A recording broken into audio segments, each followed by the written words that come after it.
નમસ્કાર વિદ્યાર્થી મિત્રો, સ્વાગત છે તમારું પીસફેર એજ્યુકેશનમાં. મિત્રો, શું તમે ક્યારે વિચાર્યું છે કે ભારતમાં સૌથી વધુ વરસાદ પશ્ચિમ ઘાટ કે મેઘાલયના પહાડોમાં જ કેમ પડે છે?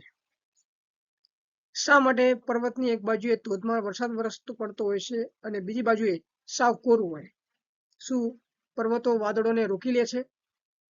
તો હા, આજે આપણે ભૂગોળના એક એવા ટોપિક વિશે વાત કરવાના છીએ જે સમજ્યા પછી તમને સમજાશે કે પર્વતો ફક્ત ફરવા માટે જ નહીં પણ વરસાદ લાવવા માટે પણ કેટલા જરૂરી છે. આજે આપણે ગણીશું ભૂપૃષ્ઠ કે ઊંચાઈની વૃષ્ટિ, ઓરોનગ્રાફિક રેનફોલ. તો તૈયાર થઈ જાઓ પર્વતો અને પવનોની અદ્ભુત રમતને લોજિક સાથે સમજવા માટે. પહેલી વસ્તુ સમજવાના છે કે આપણે પવનનો અવરોધ વિશે, બીજું છે સમજવાના છે હવાનું ઊંચે ચડવું, ત્રીજું પવનાભિમુખ બાજુ, વર્ષાછાયાનો પ્રદેશ. આ બધી વસ્તુ આપણે સમજવાના છીએ. ઓકે, તો સ્ટાર્ટ. તો પહેલા વાત કરીએ ભૂપૃષ્ઠ કે ઊંચાઈની વૃષ્ટિ. મિત્રો, ક્યારે વિચાર્યું છે કે કુદરત કેટલી અજીબ છે? ભારતના પશ્ચિમ કિનારે એટલે કે મુંબઈ કે મહાબળેશ્વરમાં એટલો વરસાદ પડે છે કે રસ્તાઓ ભરાઈ જાય છે, પણ એ જ પહાડોની બીજી બાજુ આવેલા વિસ્તારોમાં ખેડૂતો વરસાદની આતુરતાથી રાહ જોતા હોય છે. શું પર્વતો વાદળો સાથે પક્ષપાત કરે છે? ના મિત્રો, આની પાછળ એક બહુ મોટું ભૌગોલિક કારણ છે, જેને આપણે કહીએ છીએ ભૂપૃષ્ઠ વૃષ્ટિ. આજે આપણે આ પર્વતીય વરસાદનું આખું વિજ્ઞાન લોજિક સાથે સમજવાનું છે. ઓકે મિત્રો, તો પહેલી વસ્તુ આપણે સમજીએ કે મિત્રો પર્વત વરસાદનો અસલી વિલન કે હીરો શું છે? હીરો છે મિત્રો, વર્ષા પડવા માટે સૌથી જરૂરી છે ભેજ. ભેજવાળી હવાનું ઊંચે ચડવું, પણ હવા પોતાની મેળે ઊંચે નથી જતી, એને ધક્કો મારવા વાળું કોઈ જોઈએ. અહીં પર્વતો હીરો બનીને આવે છે. પેલું છે ભેજવાળા પવનો. વરસાદ વરસવા માટે જરૂરી વસ્તુ છે ભેજવાળા પવનો, કે જ્યારે સમુદ્ર પરથી આવતા પવનો પુષ્કળ પાણીની વરાળ લઈને જમીન તરફ ઘસી આવે છે, ત્યારે તેમના રસ્તાઓ ઊંચા પર્વત કે એક વિશાળ દિવાલ બનીને ઉભા રહી જાય છે, જે તમે સામે 11.2 આકૃતિની તમે જોઈ શકો છો. બીજી વસ્તુ કે ફરજિયાત ચઢાણ, કે હવે આ પવનો પર્વતની આરપાર તો જઈ શકતા નથી, એટલે તે પર્વતની ઢાળ સાથે ફરજિયાત ઊંચે ચડવા લાગે છે. ત્રીજી વસ્તુ છે ઠંડક અને વાદળ. તમે જાણો છો કે જેમ આપણે ઊંચાઈ પર જઈએ તેમ તાપમાન ઘટે છે, પવનો ઊંચે જતા ઠંડા પડે છે, તેમાં રહેલા ભેજ ઠરે છે અને કાળા ડિબાંગ વાદળો બંધાય છે. ત્રીજી વસ્તુ છે મિત્રો ધમાકેદાર વરસાદ. પર્વતની જે બાજુએ આ પવનો અથડાય છે ત્યાં તે બધો જ ભેજ ઠાલવી દે છે અને ધોધમાર વરસાદ આપે છે, અને આ બાજુના ભૂગોળના પવનાભિમુખ બાજુ કહેવાય છે, જેને કહેવાય વિન્ડવાર્ડ સાઇડ. મિત્રો, હવે બીજી વાત કરીએ ઈમાનીમાં પોઈન્ટની અંદર, કે વર્ષાછાયાનો પ્રદેશ અને પર્વતની બીજી તરફની વાસ્તવિકતા વિશે વાત કરીએ. કે હવે અસલી દૃષ્ટિ અહીં છે કે જ્યારે આ પવનો પર્વતની ટોચ ઓળંગીને બીજી બાજુ નીચે ઉતરે છે, ત્યારે બે વસ્તુ થાય છે. પહેલી વસ્તુ થાય છે મિત્રો કે તે પવનોમાં હવે ભેજ રહ્યો ન હોતો નથી, કારણ કે બધો જ વરસાદ તો પેલી બાજુ પડી ગયો. બીજી વસ્તુ છે મિત્રો કે નીચે ઉતરતી વખતે હવા ગરમ થાય છે, જેથી તેની ભેજ ધારણ કરવાની શક્તિ વધી જાય છે, પણ ભેજ હોતો નથી. પરિણામે આ પર્વતની આ બીજી બાજુએ વરસાદ પડતો નથી અથવા સાવ ઓછો પડે છે. આ કોરા રહેલા જે વિસ્તારને આપણે કહીએ છીએ વર્ષાછાયાનો વિસ્તાર, રેઇન શેડો એરિયા. એક ઉદાહરણ તરીકે સમજાવું કે વર્ષાછાયાનો વરસાદ આ એરિયાની અંદર પડતો હોય છે, આ વિસ્તારોમાં, કે મુંબઈ પવનાભિમુખ બાજુએ છે. મુંબઈ કઈ બાજુ છે? પવનાભિમુખ બાજુએ છે, એટલે ત્યાં ખૂબ જ વરસાદ પડે છે. પણ પુણે પર્વતની પેલે પાર વર્ષાછાયાનો છે, એટલે ત્યાં ઓછો વરસાદ પડે છે. સમજ્યા મિત્રો? તો ભૂપૃષ્ઠ કે ઊંચાઈ વૃષ્ટિની આપણે વાત કરી, સમજ્યા. હવે વાત કરવાના છે ઉષ્ણતા નયન કે સમયની વૃષ્ટિ વિશે. મિત્રો, અત્યાર સુધી આપણે જોયું કે પર્વતો કેવી રીતે વરસાદ લાવે છે, પણ શું તમે ક્યારે વિચાર્યું છે કે જ્યાં કોઈ પર્વત જ નથી ત્યાં વરસાદ કેવી રીતે પડે છે? શા માટે ઉનાળામાં બપોરે પછી અચાનક આકાશમાં કાળા ડિબાંગ વાદળો છવાઈ જાય છે અને ધોધમાર વરસાદ તૂટી પડે છે? આજે આપણે ભણીશું ઉષ્ણતા નયન કે સંવહન વૃષ્ટિ વિશે. કે ચાલો સમજીએ આ ગરમી અને વરસાદનું અદ્ભુત કનેક્શન. પહેલી વસ્તુ આપણે સમજવાની છે કે તો મિત્રો વરસાદ પડવાનો અસલી લોજિક શું છે? તો પહેલી વસ્તુ છે મિત્રો કે વરસાદ સંપૂર્ણપણે ગરમી પર આધારિત છે. ચાલો તેના સ્ટેપ્સ લોજિક સાથે સમજીએ. પહેલો સ્ટેપ છે મિત્રો કે સૂર્યની પ્રચંડ ગરમી હોવું જરૂરી છે. વરસાદ પડવા માટે સૂર્યની પ્રચંડ ગરમી હોવી અનિવાર્ય છે. કે જ્યારે સૂર્યના કિરણો જમીન પર સીધા પડે છે ત્યારે જમીન ખૂબ જ ગરમ થાય છે, ખાસ કરીને વિષુવવૃત્તીય પ્રદેશોમાં જ્યાં બારે માસ ગરમી હોય છે. સમજ્યા? બીજું કારણ છે મિત્રો હવાનું ગરમ થવું, કે જમીનમાં સંપર્કમાં આવતી હવા પણ ગરમ થાય છે. તેને તમે વિજ્ઞાનમાં ભણ્યા હશો કે ગરમ હવા હલકી હોય છે. ત્રીજી વસ્તુ સંવહન પ્રવાહ, કન્વેક્શન કરન્ટ્સ. આ હલકી અને ગરમ હવા સીધી આકાશમાં ઊંચે ચડવા લાગે છે અને આ ઉપર જતી હવાની પ્રક્રિયાને સંવહન કહેવાય છે. ચોથી વસ્તુ મિત્રો વાદળ અને વરસાદ. જેમ હવા ઊંચા જાય તેમ તે ઠંડી પડે છે, હવામાં રહેલો ભેજ ઠરે છે અને મોટા મોટા ડંગ વાદળ બનાવે છે. અને આ વાદળો બપોર પછી ગાજવીજ અને વીજળીના કડાકા સાથે મુશળધાર વરસાદ આપે છે. બીજી વસ્તુ મિત્રો પોઈન્ટની વાત કરીએ કે 4 o'clock રેન. લખો નોટબુકમાં 4 o'clock રેન. ક્લોક એટલે ઘડિયાળ. એક મસ્ત ફેક્ટ વિશે વાત કરીએ કે મિત્રો આ વરસાદની સૌથી મોટી ખાસિયત એ છે કે તે મોટે ભાગે બપોરે પછી જ પડે છે. સવારથી બપોર સુધી જમીન ગરમ થાય અને બપોરે 2 થી 3 વાગ્યા સુધીમાં હવા ઊંચે ચડે અને સાંજે 4 વાગ્યાની આસપાસ વરસાદ તૂટી પડે. જે વિષુવવૃત્તીય પ્રદેશોમાં જેમ કે એમેઝોનના જંગલો કે આફ્રિકાના કોંગોમાં તો આ વરસાદ રોજનો છે. ત્યાંના લોકો ઘડિયાળને જોઈને કહી શકે કે વરસાદ પડશે. સમજ્યા મિત્રો?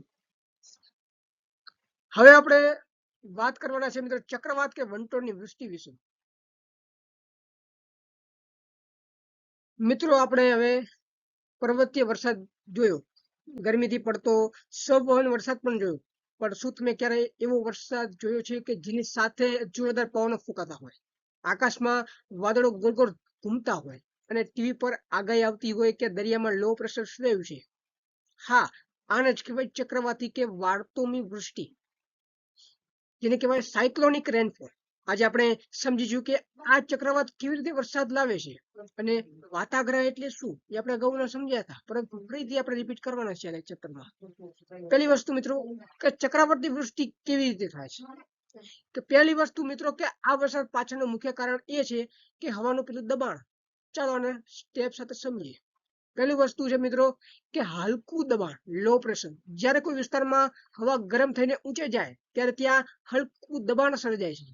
બીજી વસ્તુ જરૂરી છે એમાં પવનનું ઘસી આવવું, કે ખાલી પડેલી જગ્યા ભરવા માટે આજુબાજુની ભારે દબાણવાળી જે હવા કેન્દ્ર તરફ ઘસી આવે છે. પૃથ્વીની ગતિને કારણે આ પવનો સીધા આવવાને બદલે ગોળ ગોળ ઘૂમવા લાગે છે, જેને કહેવાય સ્પિરલ.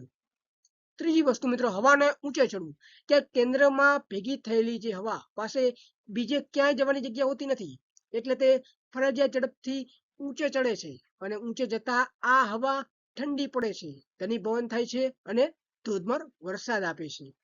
બીજી વસ્તુ મિત્રો સમજવાના છે આપણે વાતાગ્રહ એટલે શું. આપણે અગાઉ ભણી ચૂક્યા છીએ, પરંતુ આ વિડીયોમાં પણ આપણે સમજવાના છીએ.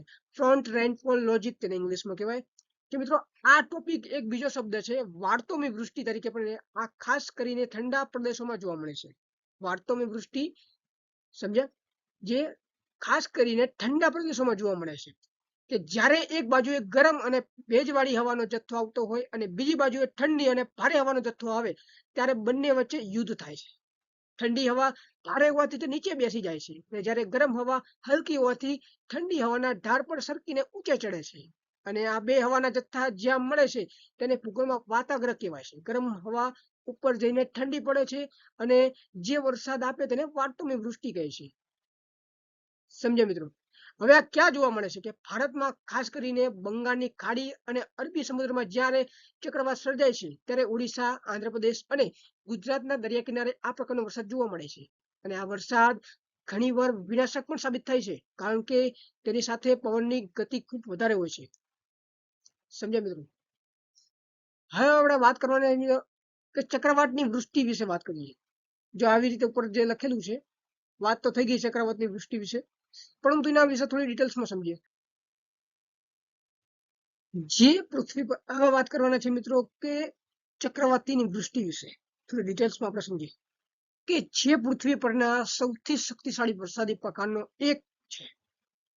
આ વરસાદ મુખ્યત્વે હલકા અને ભારે દબાણવાળાનો ખેલ પર આધારિત છે.